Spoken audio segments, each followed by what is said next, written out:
மக்களே வணக்கம். எல்லாரும் எப்படி இருக்கிறீங்க? நல்லா இருக்கிறீங்களா? இன்றைக்கி பொரியலுக்கு மணத்தக்காளி கீரை எடுக்கிறாங்க. இன்றைக்கி சமையலுக்கு மணத்தக்காளியோட செய்யலாம்னு நினச்சிருக்கேன். நல்ல மணத்தக்காளி இருக்குது, நல்ல மழை பெஞ்சு நல்லா ஃப்ரெஷ்ஷாக இருக்குது.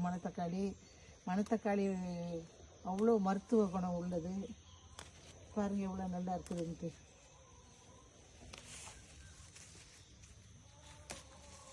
இப்படி ஒடிச்சு விட்டு அழகாக இன்னும் வரும். இந்த செடி அப்படியே அழகாக வந்துடும்.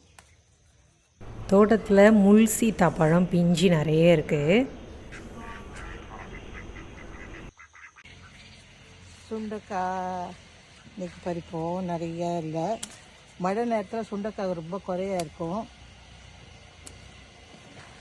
அவ்வளோதான் மக்களே, இன்றைக்கி அறுவடை இது 2 தான். பாய்.